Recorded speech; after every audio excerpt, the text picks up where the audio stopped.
Mbote Nabino Bandeko Balandi Bosota Labiso de partout. Merci infiniment pour la fidélité.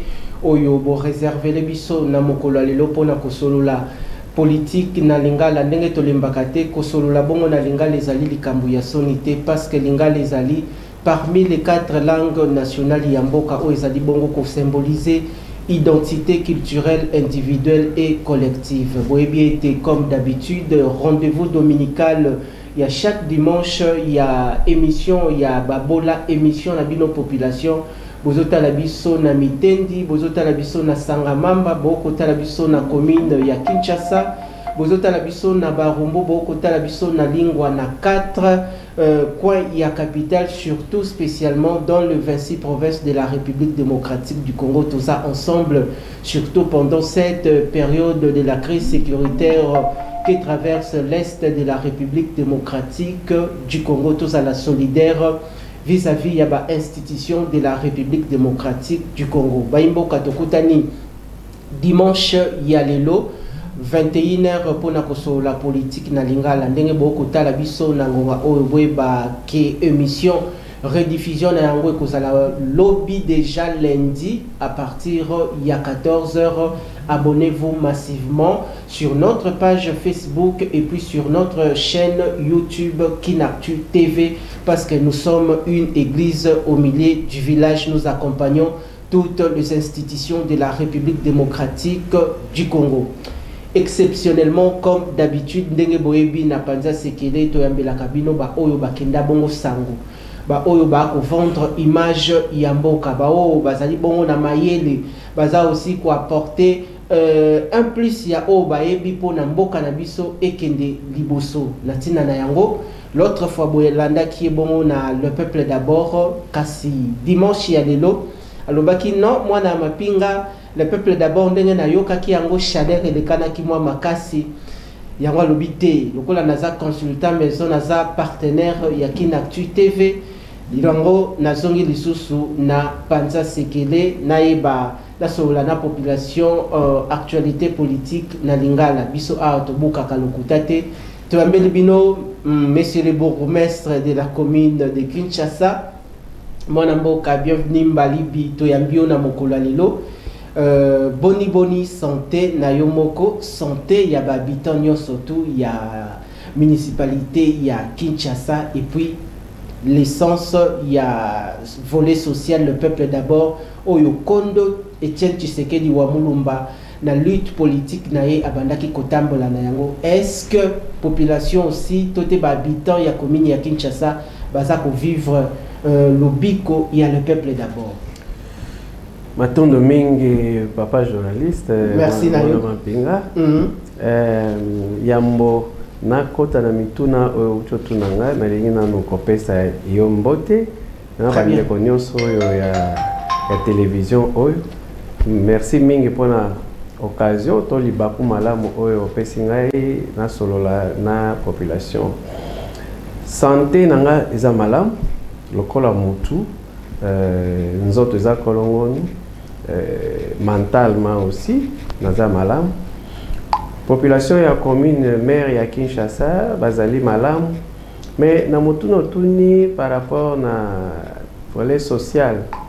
Oui, il faut qu'on inclure la situation de les habitants de la commune de Kinshasa dans la situation globale que connaît notre pays.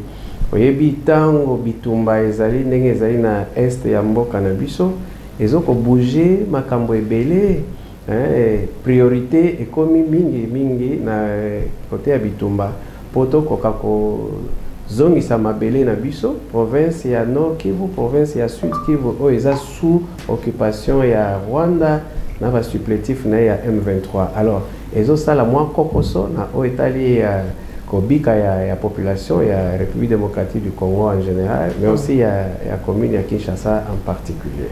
Mais sinon dans l'ensemble ça va. Sinon dans l'ensemble ça va. Je crois qu'il y a Ndeko des Anges. Pour lier l'utile à l'agréable émission, il y a Mokola Lelo to prépare qui yango d'une manière organisée. Nous sommes enrichis par des images. Il y a Moussala Oyo ndeko Mbalibi, gouverneur ya commune ya Kinshasa, bourgmestre plutôt, bourgmestre ya commune ya Kinshasa a kusala pendant que totindelio na tindelio image mosusu ezali bongo image ya parade wana koya na deuxième volet, mais tokota bongo na gestion ya municipalité na yo okota kiwana avec quel bilan oyo prédécesseur dayo atikela kiyo kasi yo zui bongo municipalité ya Kinshasa en misu na yo ezalaki beaucoup plus braqué na volet nini parce que toyebi na kati ya commune misala ezali ebele mais okoki ko embrasser tous les chemins à la fois te ndenge balobaka qui embrasse trop mal étreint. Je crois qu'ils allaient na axe prioritaire moko o lobaki non ngai na plan d'action na ngai oyo volet oyo koki kozala lokola volet pilote ya mandat na yo pona na suka lokolo na suka ya mandat na yo ko présenter population bilan ndenge passé bongo à la tête ya municipalité ya Kinshasa. Ngai na kolobate oyo etali prédécesseur mangai très bien la population moto ayebi nga na koloba oyo nga na yaki pona sala très bien tango na koti na tête ya commune ya Kinshasa nazaki na objectif moko koluka par tous les moyens kolongola image ya mabe oyo bapesa na commune ya Kinshasa.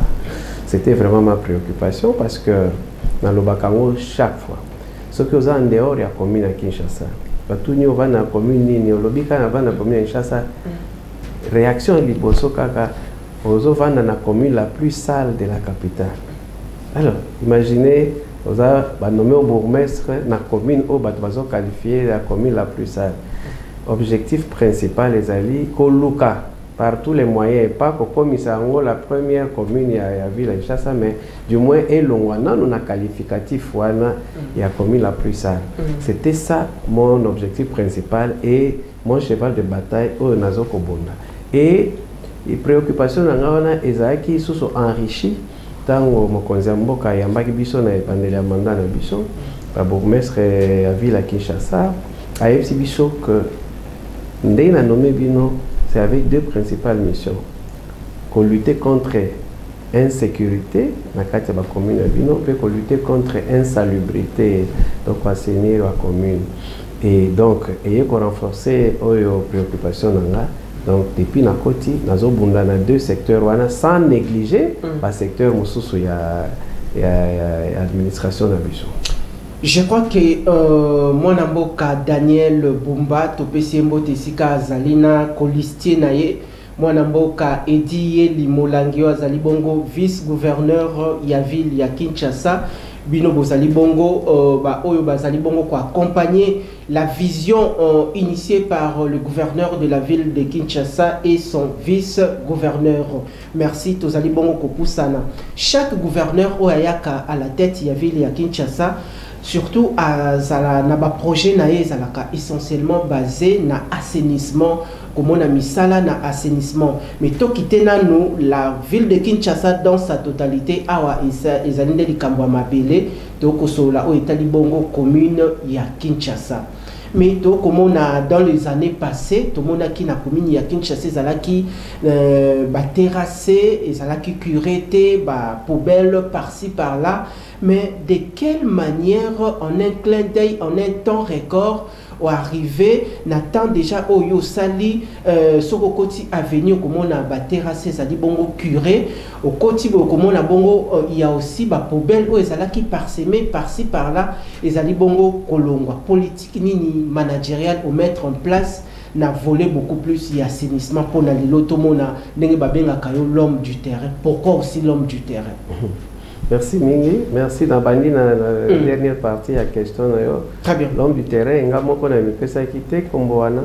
Ezali ba fan ya commune ya Kinshasa, et ba monaki depuis na kota ki chaque fois nazalaka na terrain. Merci Ndeko des Anges pour les illustrations. Wana misale ko salema na terrain. Merci pour ça non? Oh oui. Donc à tout moment nazala na terrain pour na ko sala misala. Ndé na uta ikoloba. La commune la plus sale. bah poubelle partout et bah dès on dit que bah caniveau et surtout il y a bah grandes artères très bien bouchées inondation aussi ceux qui boulent les bêtis nazo bandaka na maison communale ceux qui boulent les bêtis donc beaucoup contaté beaucoup bimaté parce que balé monene et totia ki mayele na biso na équipe na biso ya assainissement ya commune à Kinshasa tolobi c'est vrai que les grandes artères elles ont relevé la compétence il faut na loba clairement et relever la compétence il y a la communauté ozo kabambar kabinda Croix-Rouge Kasavubo Wangata relever la compétence il y a la communauté mais toujours la population na biso en attendant ba institution to entité oeza na compétence ya koya kosala biso nde to banda kosala to bani ko curer ba caniveau ya ba grandes artères wana pour ko permettre que ceux qui mbule beti mai elanda nzela nango et en tout cas à 60-70% nous avons réussi à kosala eloko wana pourquoi lelo ceux qui mbule beti to ko pekisa mai te mai zo uta likolo et ko beta nango et tondi. Mais après quelques temps, c'est là où le plus important, après quelques temps, Mai et Kaoki, parce que Mai est l'année Nzela, pour écouter Nzela, il y a Fongwa. Nakati te pardon, aux akopoussa na volé assainissement, to comme na illustration, misala ndenge ko salema, mais to moni ba caterpillar, wana tote ba tracteur, ba bulldozer, est-ce que zali na misolo ya commune, tote gouverneur ya ville ya Kinshasa aussi, parce que vous avez accompagné des moutopio aussi, azako mettre aussi des bangers wana pona et relancer aussi misala beaucoup sala. Oui. D'abord, après ça, Mbotepe merci na moi na mboka Daniel Bomba parce que à côté na programme na yo yebi qui chasse les obonga et programme moko oye emballé biso nyonso parce que déjà quand on koloba yango ezo stimuler qui chasse les obonga c'est-à-dire qui chasse zaki ya kobeba makasi c'est quoi na programme na ezo bonga et azotia ba moyen yebi que tango à côté quelque temps après bani kopesa biso moi rétrocession pona esunga biso même si ezoya malé mais déjà volonté à la kisake bon wana et permettre biso tout ça misala mais au-delà na yango biso mona niveau ya commune déjà banda to kotaki ne ba benga biso homme de terrain na politique na biso za ko lukape banje po esunga biso na cadre ya assainissement wana tozo bunda pona kolongola basalite mais kolongola ngo kaka na maboko te il faut banger ngo tozo bunda tozo zwa moi misolo mike toke kolongola banger ko sa ville pe ezoya en appui ko aider biso yo moko pe lokola ozali bongo initier un certain nombre de projets pour la commune ya Kinshasa et revêtir encore une fois sa plus belle robe d'attente par votre politique managériale. Teo kaka eloko moko bande ko ebele balobaka mais yo mo loko za la voie autorisée de tozu opportunité ya ko tuna yo balobi ba chef de quartier à l'époque bazalaka na valeur mais le lelo on dirait na ba commune to vani on dirait ba chef de quartier bazalaka na valeur te wana motuna liboso pourquoi bande ko balobaka bongo est-ce que ba chef de quartier aussi depuis yo ye na ba commune ya Kinshasa ndenge ezali est-ce que le chef de quartier baza ko travailler dans les meilleures conditions parce que bango aussi baza ko kota na lourde charge aux anango à la tête ya commune tozu bongo le cas ya ba chef de quartier ba conditions de travail tozu aussi organisation beaucoup plus ya ba chef de riz est-ce que les chefs de riz existent dans toutes les communes tout est alaka une lettre morte bande ko bayaka koloba yango kaka tika baloba est-ce que na commune na yo ba chef de riz ba salaka ndenge yo organisaka misala surtout misala pe assainissement na commune na yo ezalaka organisé comment est-ce que chaque samedi kaka tout est au quotidien la population les gens sont censés d'assainir le milieu. Merci beaucoup papa journaliste. Ba chef de quartier est-ce que bazala sous na valeur pourquoi bazala sous na valeur Babisera Mobutu bazala kana valeur makasi. Oui, bah raison est cause à la ebele.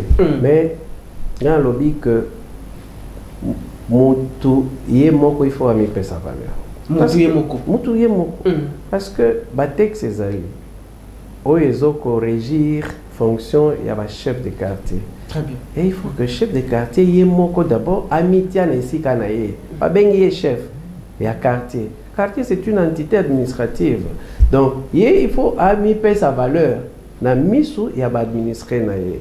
C'est vrai, tant ye moko comme il paie sa valeur, ba administrer na ye pe ba kopesa sa ye valeur. Wana mutuna ya liboso ya mibale otuni soki ba chef de rue bazalaka. Oui, depuis biso to kotaki to sengaki na ba chef de quartier na biso, ba pesa biso quartier par quartier ba kombo ya ba chef de rue. Et to sengai bango que sika oyo ba chef de rue bazalité bo désigner bango. Pour l'instant, en tout cas, na commune nga chaque balabala eza un chef de rue. Chef de rue na adjoint na ye. Il faut le papier clairement que ça les cosali ma bazoya pe na ba rapport na chef de quartier. Des quartiers, OK. Le chef de quartier va ça la rapport et pas une bichot. Et ba chef de rue bazo se plaindre. Bazo se plaindre que bazo a pris en charge et problème ya motivation ezali. Alors gouvernement et la République, Nanzela et moi Mboka vice-premier ministre, ministre de la fonction publique, a outé dernièrement que le gouvernement est en politique, il y a côté sa chef de réunion sur l'administration, comme agent et l'administration publique. Mais biso tolobi na bango que soki musa les autres sama malamu motivation ba kozwa yango. Je donne un exemple. Chef de rue na balabala na ye batu bazo sala salon ote batu bazo tia propriété te liboso na bango mais azui bango a interpellé bango na nzela ya quartier bakoya ko futa ba amende parce que tozana edi 003 o eza ko déterminer ndenge nini bakolo mapango bakotia propriété za kati ya lopango ezala liboso na bango mais soki ba amende wana ezo futama na caisse à l'état une partie kokota bango nde bato bazosala musala bakozwa pe li futi na bango. Donc il faut que ba créer, il faut basala musala na bango ndenge sengeli bakozwa motivation. Alors ndenge ni biso to sala ka to programme ka musala na biso. C'est vrai que samedi est un jour réservé na salon. Banda kala to zai ko sala. Mais depuis avant fin ya mois ya mars, gouvernement provincial balobaki que salon ya samedi est commis obligatoire à partir de samedi 22 mars. Image moko la kisaki awa. Voilà jour ya samedi le 22 mars. Donc on a pour lancer salon obligatoire wana na rond-point ya Willery. Tozali na ba chef de quartier nyonso na ba chef de rue to lancer bazongi siko na ba quartier na bango parce que avant yango déjà basala ki sensibilisation. Donc ba chef de rue baza maillon moko très important na chaîne il y a assainissement au biso to sala ceux qui bango bazo s'impliquer te tokozala na difficulté parce que tokozala partout na même moment te mais ba chef de rue baza ba premier responsable pour na assainissement na kati ya balabala na bango ba chef de quartier bazo veiller et bazo pesa biso rapport. Lorsque on avait annoncé que tokoyambayo na ebité mituna mususu tozana ngo soki ba habitant ya commune ya Kinshasa mutu ba komeli biso tote ba paisible citoyen. Mais il y a une question oyo et soutenir attention nangai makasi bandeko balobi boyo commune ya Kinshasa ezali awa na capitale ya Kinshasa commune ya Kinshasa koki kozala commune ya Yambo tote commune ya mibale to pe misato oyo ba West Africain ba vanda kawana mais batali commune ya Kinshasa eza beaucoup plus na ba magasin ebele. Est-ce que en termes il y a pas commerce de petites et moyennes petites et moyennes commerce au bandeko na biso ba ko sala est-ce que priorité beaucoup plus na kozwa peut-être ba magasin eza ba PCL yango beaucoup plus le West Africain, les Sénégalais, les Maliens toté banamboka aussi ont leur place de choix le quoi balobaka devant la loi tout le monde est égal, tout le monde est égaux. Est-ce que de la même manière, beaucoup traiter les Ouest africains pour exercer l'activité de la même manière aussi, vous traitez les paisibles citoyens congolais, surtout beaucoup plus les habitants de la commune de Kinshasa? Il y a deux questions, si je ne m'abuse. Il y a les bosso occupés par magasin. Par magasin, l'État, les communes, ils distribuer, très bien. Les particuliers, ils immeubles à lancer appel, pour solliciter des là. Ce qui est ouest africain, des magasins mingi. Ça, je ne sais pas, mais ce que je sais, c'est que les Congolais peuvent exploiter les magasins. Deuxième question, est-ce que tous autres traités sont des Ouest africains, surtout dans la commune de Kinshasa, où exercer l'activité? Oui, pour la bicho, différence discrimination exacte. C'est une bonne chose. Du fait que bangonyo so baza ba opérateur économique ou bazo couvrir na kati ya juridiction na biso na kati ya commune na biso tozo traiter bango na ndenge moko seulement ebi que mobeko mboka na biso ezo pekisa exercice ya petit commerce à détail na ba étranger eza réservé na bana mboka seulement. C'est vrai qu'application n'est pas passée, mais nous y veillons. Par rapport à nous, mais c'est difficile. Mais sinon, par rapport à notre traitement, les étrangers, comme seconde patrie, nous les traitons de la même manière. D'accord, ramasser une autre question. Afin de ma question, ce que peut-être na Gombe, il y a du point de vue culturel un touriste à Otimbo Kamususu aye mouvandi peut-être à Gombe à Komemaye peut-être na gare centrale à la Kisaye gare centrale beauté à gare centrale ndengezali ce que au Kepe na commune Songolo pakalo komona ba komema yo na eloko moko boisa lokola une œuvre étatique ou une œuvre publique où il s'agit bon pour vendre la bonne image de la commune. Mais ce qui y a doté un Tanzanien, un Burkinabé, à Burkina Faso, a visité la commune de Kinshasa du point de vue touristique.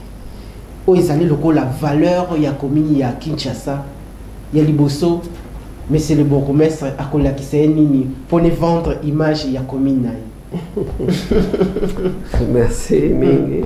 C'est vrai que la commune de Kinshasa, tous un site touristique penza mingete, mais déjà le stade des martyrs de la Pentecôte, ils ont la commune de Kinshasa, ils ont stade comme à travers le monde, la compétition internationale et beta makaisa makapuna na arena de Kinshasa na moni arena bazotongango ezapé kakawana déjà c'est pour revenir na stade de marché central aussi ça na commune de Kinshasa non Barumbu non na Gombe ok c'est entièrement na Gombe ok mais la ligne zonga stade de Martyrs vous savez il y a une année et demie passée tu as qui joué à francophonie.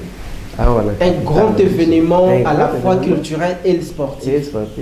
À l'échelle mondiale. Très bien. Pratiquement, parce que ça a été patronné par la francophonie. Donc, francophonie, c'est à travers le monde.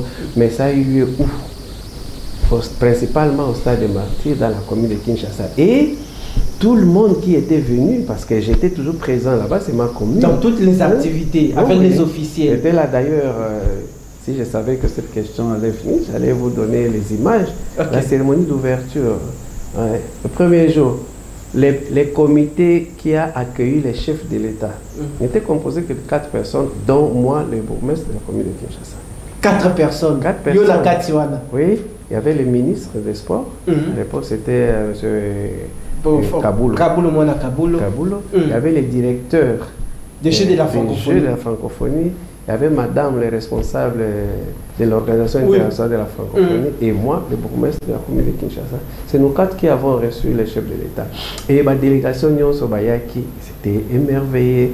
La commune, stade des martyrs, donc voilà un grand site Oh, le qui fait la fierté de la commune de Kinshasa. Il y a une question préconçue pendant que on évoquait na banda qui s'attendre était que na motuna o kokaki ko aborder cette grande activité il y a francophonie que la RDC avait accueilli. Mais quand il y a un événement de haute portée internationale, ils ont accueilli la République démocratique du Congo, particulièrement à Kinshasa, et puis précisément dans la juridiction communale à Kinshasa.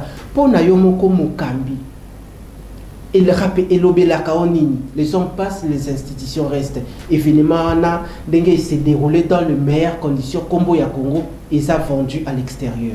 Oui, pour Nangaï, c'est d'abord sentiment, il y a fierté pour Namboka Nabiso.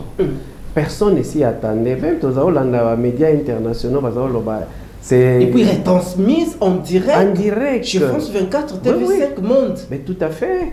Et c'est inattendu. Nous avons zélaté que RDC a organisé événement dans l'Olenge et Samaki avec une organisation impeccable. C'est vraiment l'occasion pour moi de jeter encore une fois des fleurs à son Excellence, Monsieur le Président de la République, Félix Antoine Tshisekedi Tshilombo, pour s'être totalement donné pour la réussite. Alors la brillante réussite de cet événement-là. Donc Monaki, même la cérémonie d'ouverture,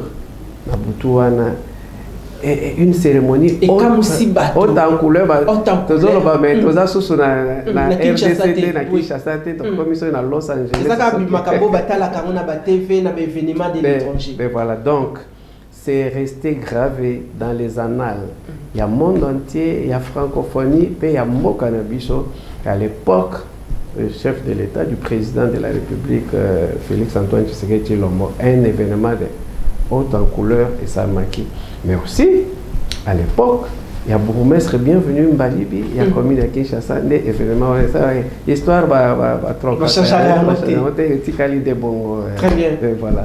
Merci. Tozali bongo kopusana bandeko ya commune ya Kinshasa, habitant nyonso tuto yambi, wazali bongo mokambi ya commune Nabino. Merci Nabino ezali tokobanda kokende tokolandela misala oyo akosala. Tokobanda kokende na ba dossier na biso molo ndenge bolanda qui est très récemment dans le peuple d'abord mais les lois lobby et sengeli asolola selon vision gigantesque vision azali na yango à la tête ya commune oyo nanu boyebi et salamité. Je crois que na programme na ezali a koyoka ba voix na bino et kosalema avant mandat na ye esila de kombali bitozali bongo kopusana topusana na likambo babengi bongo le banditisme urbain na likambo ya ba kidnapping renyaki awa na Kinshasa. Est-ce que les loyo confiance du point de vue sécuritaire et kozonga na babitan ya commune ya Kinshasa koki kokende fête akoki kokende une activité quelconque mais ebike attaque koki kozonga 23h00 à cause de la bongo en sécurité naie et sani bongo assuré na volet sécuritaire travail nini titanesque oyo oza ko aménager pour population à vivre en toute sécurité. Une question très importante, Lélo. Merci. Situation sécuritaire dans la commune de Kinshasa, sur l'ensemble de la ville, et connaître moi changement dans le sens Yamabé par rapport à un mois passé. Pendant un bon bout de temps, nous avions vraiment maîtrisé à 60-70% la situation de la sécurité dans la commune d'Abisso. Mais avec les mouvements, il y a des engorgements, il y a la prison centrale. Ban et belé ou bazala qui gardé kuna babimaki. Étant babimi, de connaître recrudescence, il y a banditisme urbain, phénomène kuluna ou bisonyo soto toyebi. Il y a un tozo ko combattre Nicolo Yonyo soto bondanango, en incluant aussi bataillon et district. Au niveau il y a quand le fond là, zoya pe en appui na biso et population a se lamenter mingi par rapport à la recrudescence wana. Mais avec la mesure biso tozui na appui ya district to bani ko kitisa yango susu moke mais il y a encore des poches de résistance Mais nous avons la ferme assurance que nous allons vraiment mater ma proche et la résistance. La population peut se confiance. D'ailleurs, on a même idée, vous savez, il y a un mois passé, le vice-premier ministre, Jacquemin Chabani, voilà, a organisé qui a l'intention, il y a un bourgmestre, il y a un commandant, il y a un SIAT, un chef, il y a un chef de poste d'année, un chef de poste, il y a DGM, un chef de bureau et administration. Formation sur la gouvernance sécuritaire. Très bien. Et quand on a l'information, il faut que tu parvenir à rétablir l'autorité de l'État, peut maintenir la juridiction. Et tout ça, la nuance que maloba aux populations lobaka, bakonzibo tale la biso du Cambo et la souté, mais il faut plutôt impliquer la population parce que les problèmes sécuritaires et les problèmes concernés biso nyonso bakonzi comme population. Alors il faut dans la gouvernance sécuritaire actuelle, il faut implication il y a ma couche nyonso il y a population et ba pesa biso ba modalité il y a ba réunion to kokaki ko tenir qui doivent participer dans format restreint, qui doivent participer dans format élargi.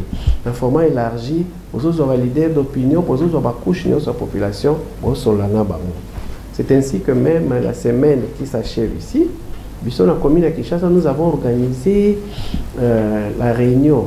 Il y a un comité local de sécurité. On est allé parade. Ils allaient parade. Parade, on a organisé qui. Parade dans quelques minutes, à 1 minute, 30 secondes, 2 minutes. En déco des anges, c'est la population, moi, parade, à 2 minutes et puis Tozonga. Ah bon. Mais, période d'examen, travail manuel, 500 francs.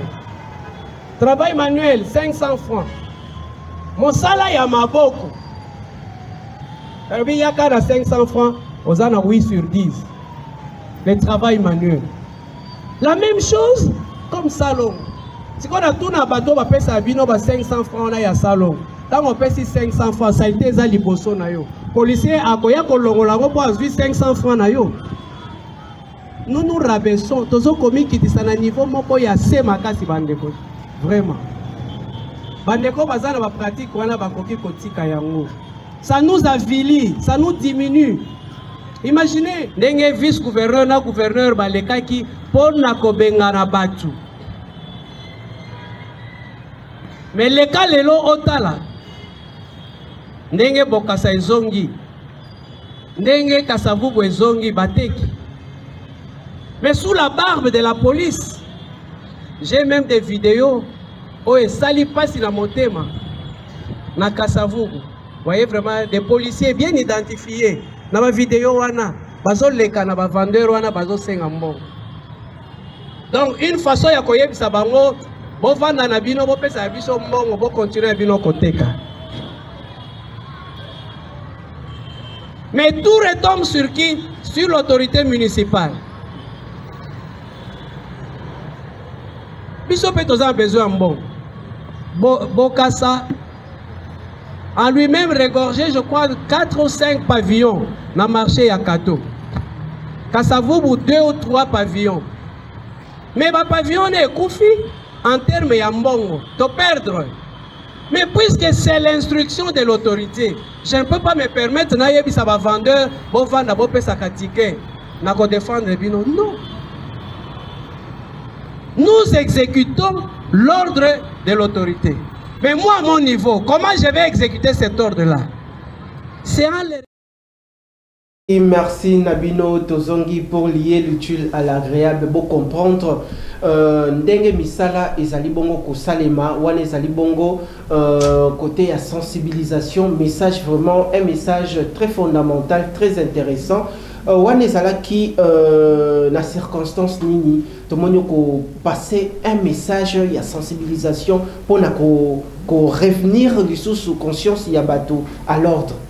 Oui, c'était le 28 février 2025. On a organisé qui parade. Parade. C'est une première depuis que la famille de Kinshasa. Mais c'est une bonne chose. Oui. tous les policiers à commune, les commandants comme les éléments na bango, nous avons réunis dans enceinte de la maison communale. Alors, nous avons 3 objectifs dans la parade. 3 objectifs. Oui, oui. Il y a Liboso, c'était qu'on présentait officiellement les conseillers communaux, la police Nabiso. Il y a Mibale, qu'on talisa la police Nabiso, situation où il y a traversé sur le plan sécuritaire dans l'Est, mais aussi à la capitale, dans la vigilance. Et pour nous barrer Nzela na Payawana. Il y a mis ça, tout c'était qu'on rappelait la mission constitutionnelle et légale, il y a la police. Voilà les 3 objectifs, il y a parade où on a été. Et moi, extrait de l'Andiwana, là, on a conscientiser la police sur le rôle de la constitution, la loi et la loi. Na ba pratique oyo bango bazo kosala sur terrain oyo se marié te na ba rôle oyo loi ezo pesa. Mais outi koloba awa c'est une première depuis que vous êtes à la tête de cette municipalité. Depuis que la commune a existé.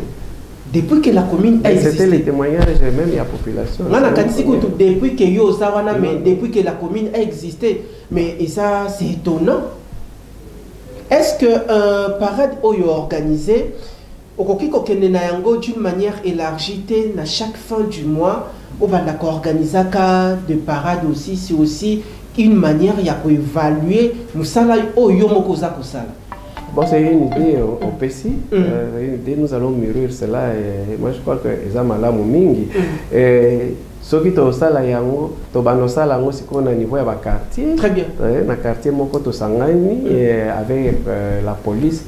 Et le service de la sécurité, je crois que ça a été moko ya mala. On est dans la semaine mardi, on est tout ça qui réunion il y a comité local de sécurité, mais dans le quartier moko quartier Pende, alors que la réunion c'était dans la maison communale. Mais nous avons délocalisé cela, tout ça dans le quartier parce que la semaine passée, nous avions enregistré moi bakaya ya bakuluna pendant 2 jours.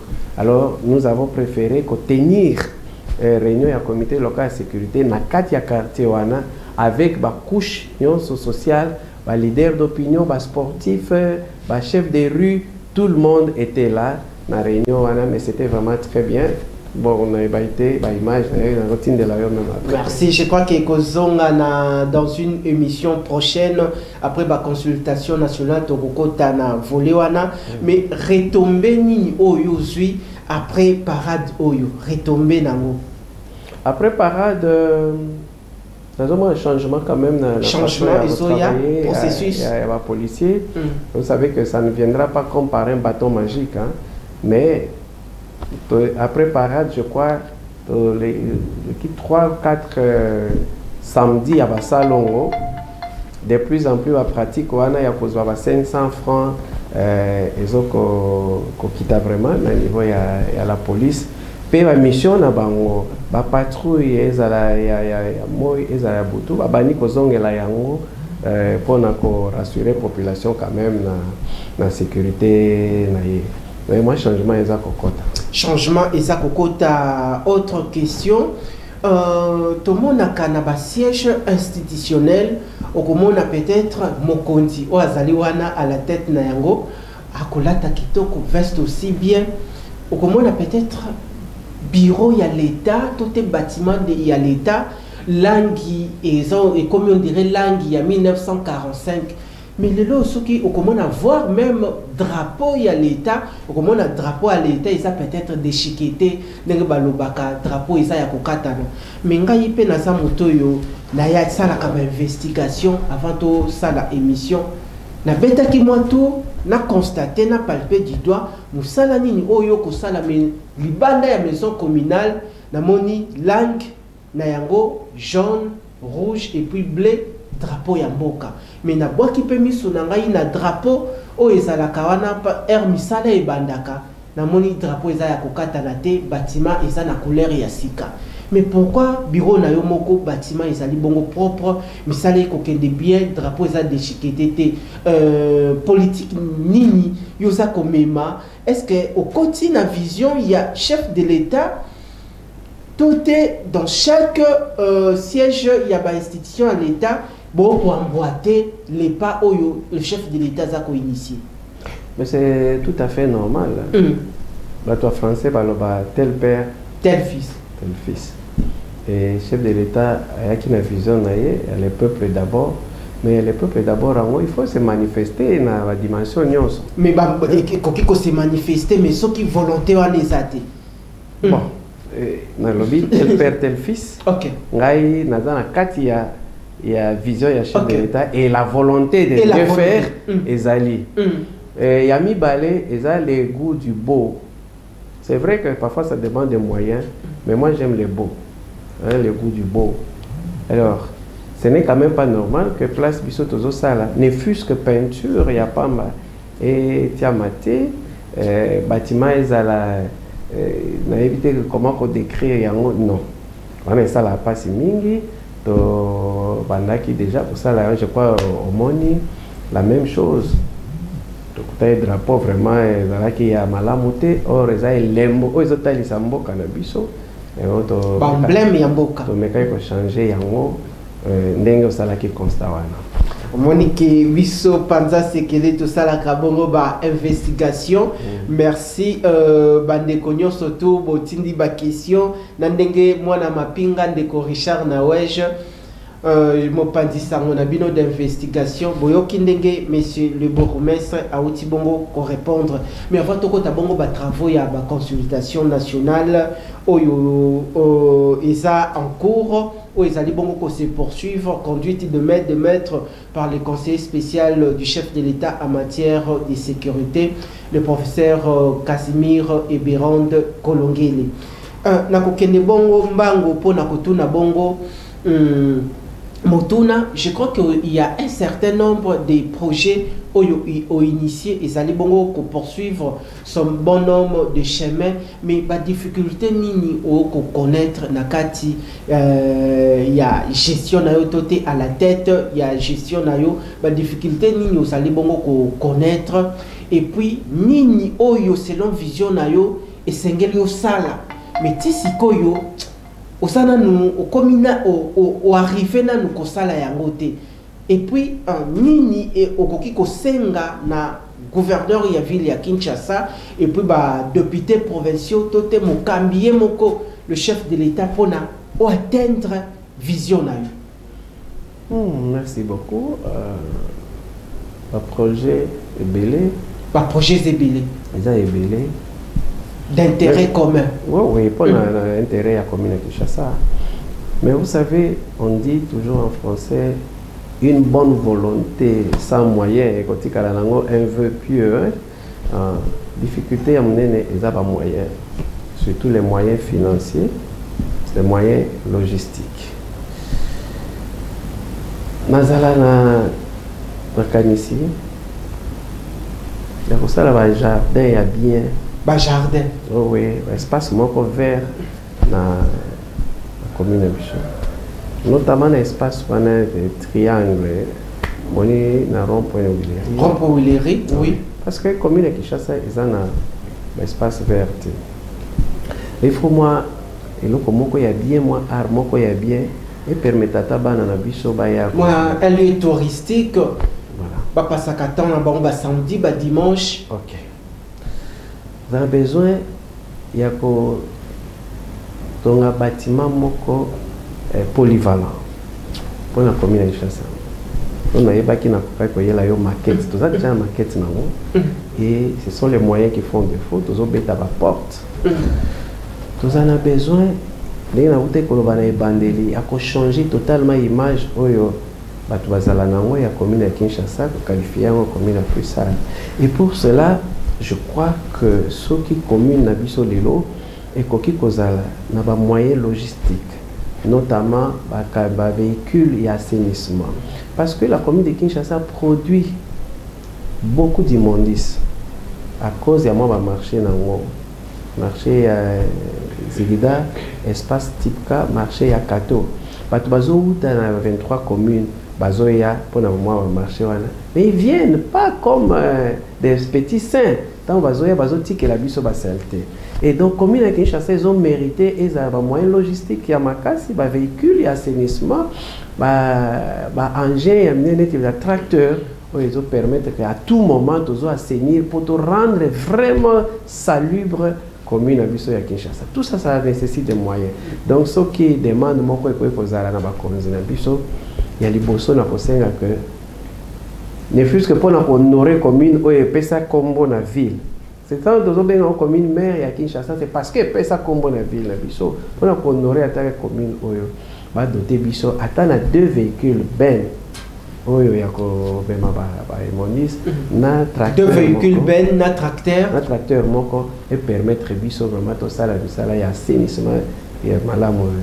Vous savez, commune Kinshasa c'est une commune moko bâtie sur un sol marécageux. Et les autres à tout moment, ba caniveau ils allaient toujours curer. Toujours curé. Service ça la camisala na yango. Oui, parce que ceux qui kaka bakalibo sans relâche. Parce que maïza nango pembeni. Et l'eau s'infiltre difficilement. Alors, ceux qui bakalibo ils ont vraiment épaulé l'été. On va nous connaître quand il y a inondation. Alors, on a bakalibo ils allaient toujours curé. Les grandes artères, il faut disposer d'un moyen logistique, un tractopelle, ils ont kosunga, kabamba, kasavu, bobokasa, à tout moment.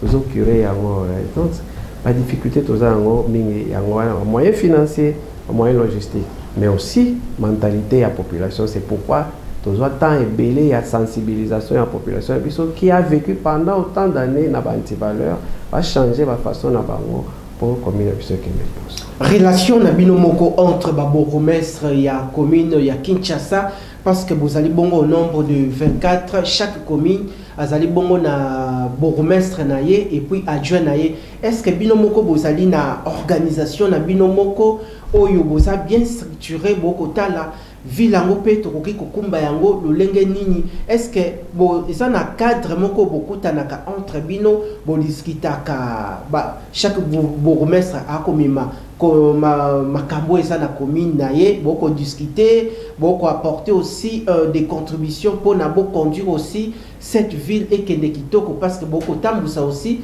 la vision ya gouverneur ya ville ya Kinshasa. Tout à fait. Tout à fait. Il sauve le corps de bourgmestre de la ville de Kinshasa. Nous avons un collectif na biso.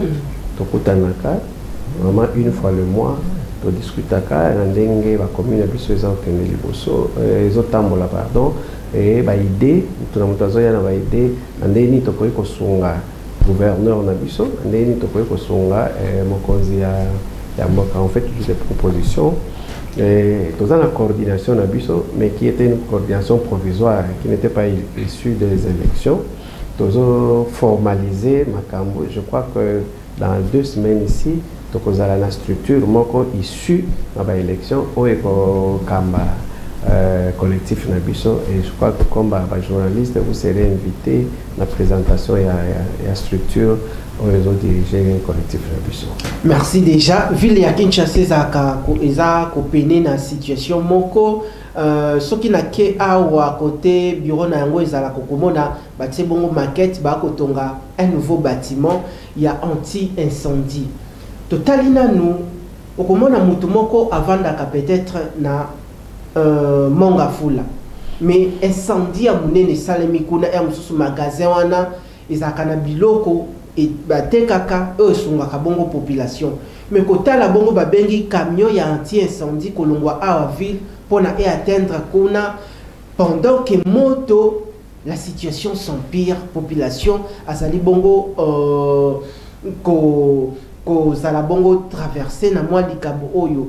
Mais est-ce que au sein de la structure de bourgmestre bokoki ko mettre une idée en place oyo koki kosunga chaque bourgmestre na commune na ye et memabino bokende bosala plaidoirie bokende komona tata mokonzi ekolo tote bokende komona tout droit le gouverneur ya ville ya Kinshasa pour permettre chaque bourgmestre na commune na ye bozala doté na camion moko ya anti-incendie pour permettre soki likambo esalemi incendie esalemi bozala bino moko na mesure ki camion wana ya anti-incendie et pallier la situation oyo bokomi na yango.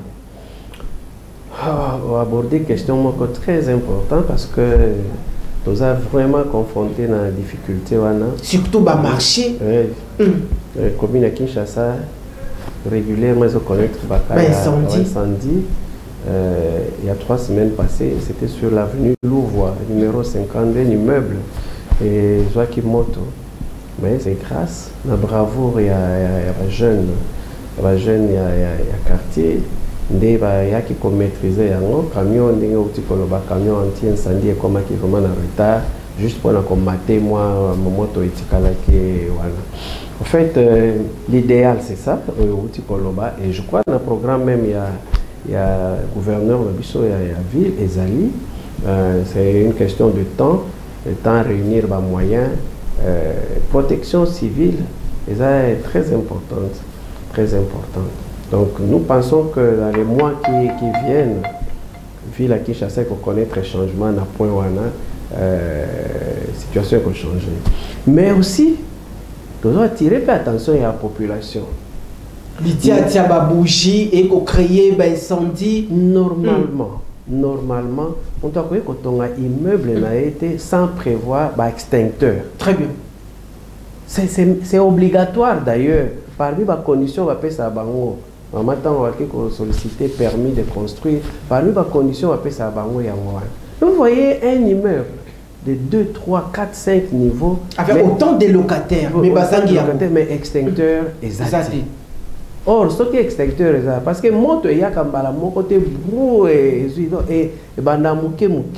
Pe batwazo localiser ko keza e bani na chambre oyo, e bani na magasin oyo. Mais ce qui est extincteur déjà ba ko maîtriser moto wana.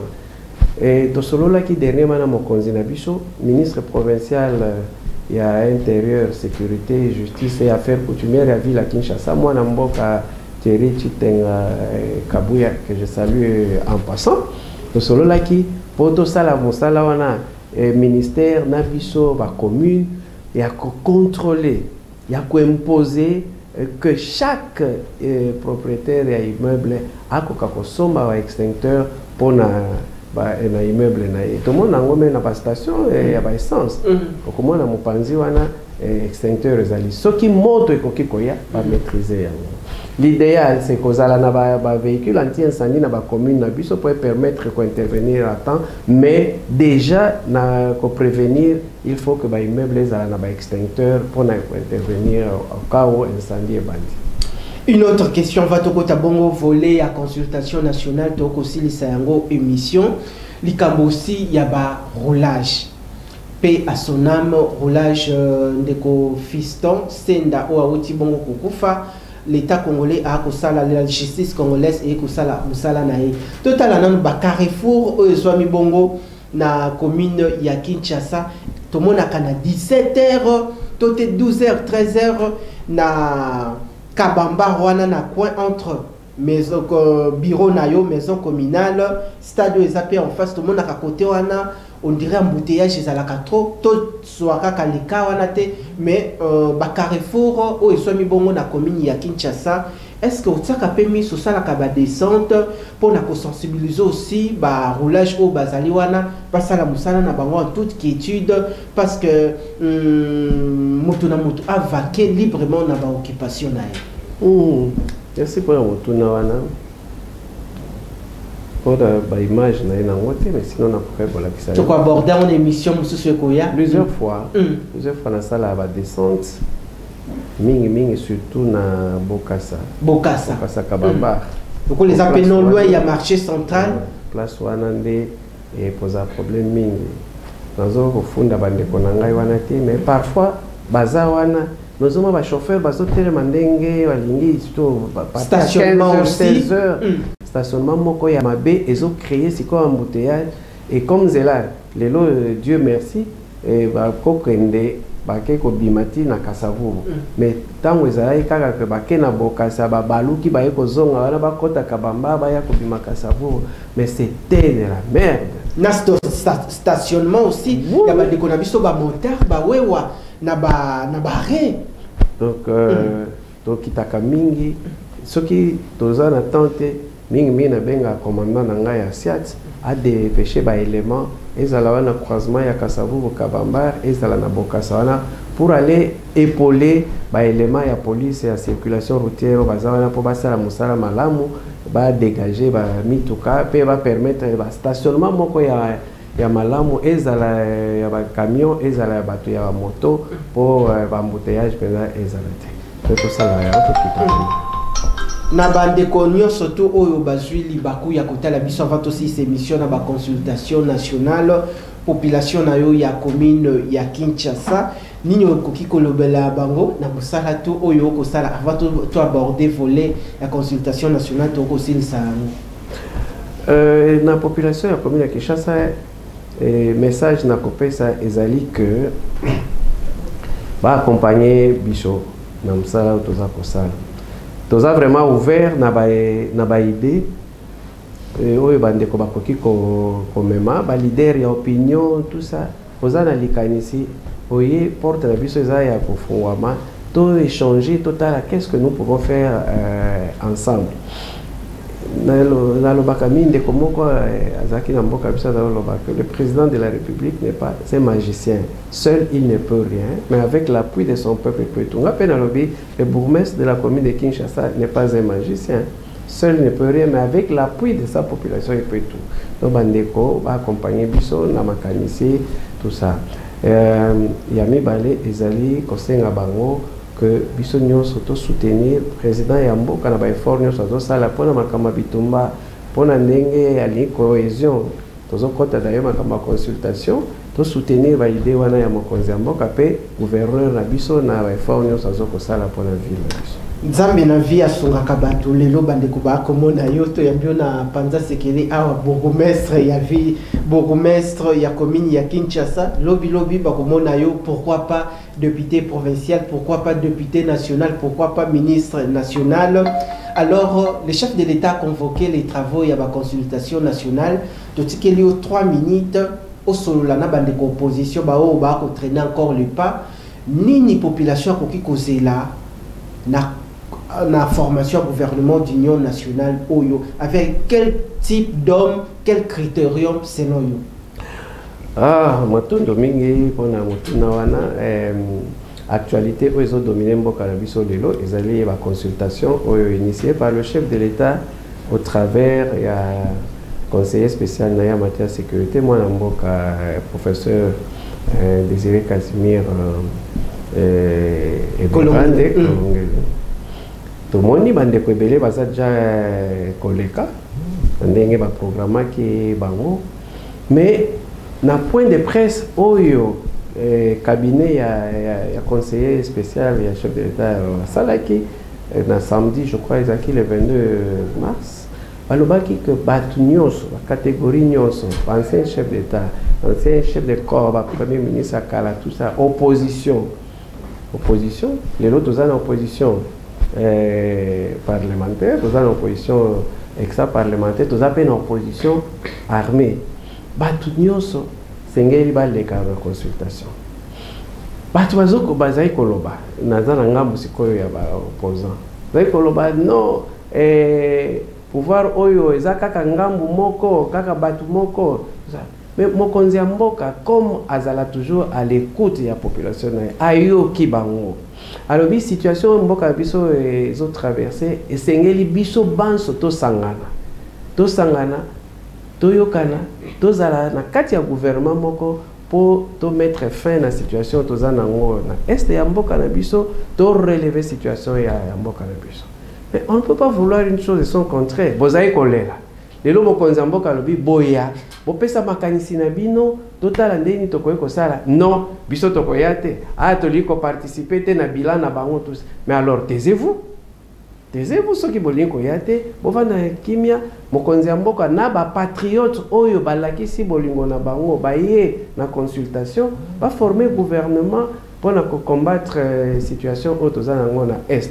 Au lieu ya kokende na bamboka bapaya kokende koloba kozwa manduki koboma ba compatriote moment yango oyo bakoka koya na ba consultation bapesa makanisi na bango nakanisi lelo mokonzi ya mboka susi na ezali ke bato wana bandeko na biso bazoloba wana bakoka koya bakota na gouvernement bapesa bango ba poste ezateke pona ba poste mais po ba exprimer oyo baza capable ya kosala malamu bapesa bango misala alors baya na ba opposant ba chef de corps les anciens chefs de corps tomoni déjà Adolphe Muzito lobi azalaki wana lobi azalaki wana prendre déjà part. Il y a d'autres qui traînent encore le pas. Un dernier message pour quel type d'homme tout est critérium pour ces nouveaux animateurs du gouvernement?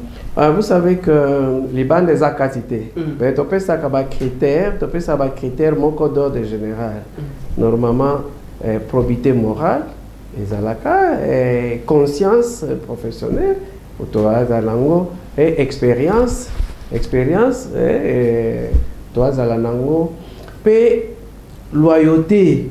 loyauté na mboka. Loyauté na mokonzi ya mboka. Ko yate ko sala pusala na mokonzi me yozo porter yete non. Il faut ba critère wana nyoso ezala même mingi nazo insister na probité morale. Pour tozomona bande ko belé ba pesi ba poste mais makambazo ko sala même côté kamboka. Même côté kamboka. Tozomona ba très belé mais pas ça na ba poste. Merci Nayo Mwanamboka, bienvenue Mbalibi, bourgmestre ya commune ya Kinshasa. Grand merci Nayo pour naissance, il y a disponibilité dimanche ya lelo. Otiki ba multiples occupations zalaki na yango parce que ba réunion ezali belé na cadre toujours ya kobongisa musala pour na population ya commune ya Kinshasa à vivre en toute quiétude. Merci pour naissance, il y a disponibilité. Je crois que tokozoyo na mikolo oyo eko ya soki oza disponible au bongisi temps okoya aussi avec d'autres matières avec de nouvelles vidéos. Bande ko balandi bolanda kibiso na panza sekele bozala ki belé. Bon dimanche à toutes les familles congolaises, restons solidaires derrière les forces armées de la République démocratique du Congo, surtout pour faire face à l'agression rwandaise dont est victime la République démocratique du Congo. D'ici là, portez-vous bien, excellente suite des programmes sur Kinactu TV, votre partenaire d'excellence. Matoni. Makamuto komonana kisasa